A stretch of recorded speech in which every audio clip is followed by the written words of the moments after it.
New Mexico, roughly 21,000 years ago. A shallow lake sits inside what is now White Sands National Park. The mud along its shore is damp and soft. A small group walks along the water's edge. Some are barely teenagers. One trail shows a child's footprints. They stop. They start again. These people aren't trying to make history. They're walking to gather food, maybe to fish. Nearby, a giant ground sloth's tracks cross their path. One human trackway veers sharply, dodging the animal's reach. None of them know it, but their footprints will outlast their names. They'll outlast their language. They'll outlast every memory anyone ever had of them. Preserved in hardened lakebed clay, this became the oldest confirmed proof of humans anywhere in the Americas. It was confirmed in 2021. It rewrote nearly a century of archaeology almost overnight. So how did people get here, thousands of years earlier than anyone believed possible? To answer that, we need to go back even further, to a landmass that doesn't exist anymore. To understand the footprints, start with the ice. During the last glacial maximum, oceans dropped by over 120 meters. Water that once filled the seas got locked into massive ice sheets. This exposed a strip of land between Siberia and Alaska. Geologists call it Beringia. It wasn't a bridge, really. At its widest, it was over 600 miles across. It was less a crossing and more a country. People likely lived there for generations, not just passed through.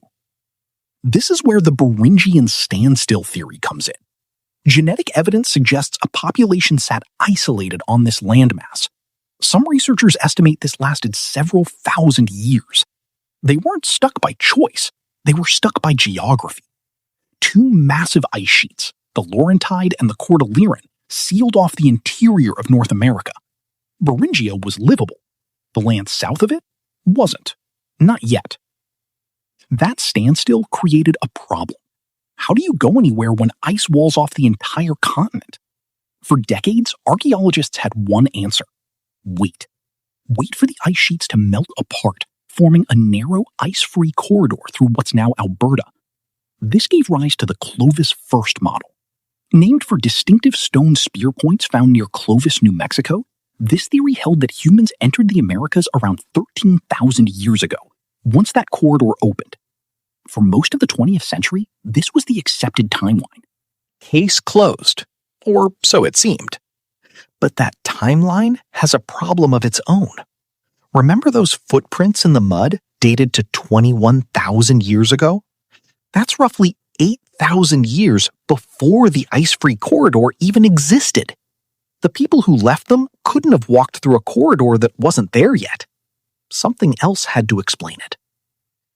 Once again, humans trying to do one simple thing, just find food, just survive, ended up rewriting an entire scientific timeline by accident. The next real breakthrough came from looking somewhere nobody had focused on, the coast. Researchers began proposing what's now called the Kelp Highway hypothesis. Instead of walking through an interior corridor, early migrants may have moved along the Pacific coastline. They'd have used boats, hugging a shore rich with kelp forests, fish, and seals. This route would have been ice-free far earlier than the interior, possibly by 16,000 years ago or before.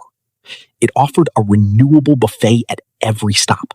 No corridor required, no waiting for glaciers to retreat. This is where the story forks. Genetic and archaeological evidence now suggests multiple waves and multiple routes, not one single migration. Some groups likely came by coastal boat travel. Others may have moved inland later once the corridor opened.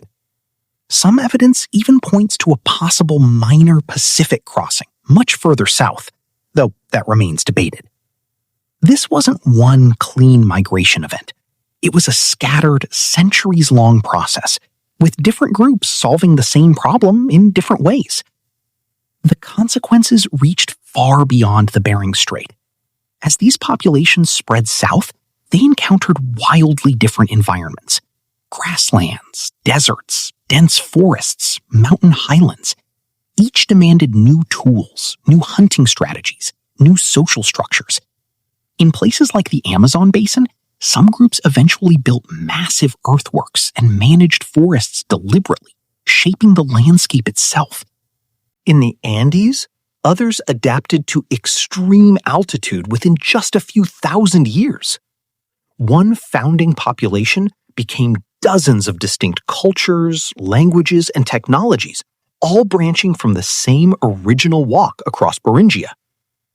By around 11,000 years ago, human presence stretched from Alaska to the southern tip of Chile. That's a distance of over 10,000 miles. Some researchers estimate this southward spread happened astonishingly fast, in under 2,000 years. Once again, small groups just trying to survive, just following food and coastline, ended up populating 2 entire continents. They had no idea they were doing it. They just kept walking, generation after generation. That relentless spread set up the final piece of the puzzle. What happened once people stopped moving? Once groups stopped moving, they started building. Around 11,000 to 9,000 years ago, distinct regional cultures began to emerge. In the Pacific Northwest, communities built complex fishing societies around salmon runs.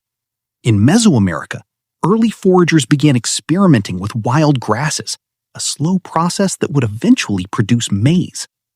In the Andes, highland groups started managing potatoes and llamas. These weren't imported ideas. They were independent inventions, developed from scratch, thousands of miles from the last shared ancestors in Beringia. This is the real irony worth sitting with. The people who left those footprints at White Sands weren't founding a civilization. They were just walking, chasing food along a lakeshore, dodging a giant sloth. They had no concept of settling a continent. They had no idea their footprints would still exist 21,000 years later, let alone spark a scientific revolution.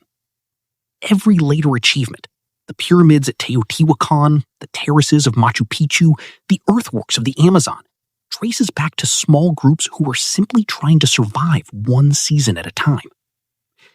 So who were the first people of America?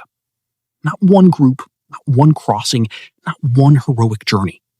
They were dozens of scattered communities, moving by land and by sea over thousands of years, each solving the same problem their own way. This was never a single migration. It was an accumulation. Picture that muddy lakeshore again. A child's footprints, pressed into soft earth, meant to last a moment. They lasted 21,000 years.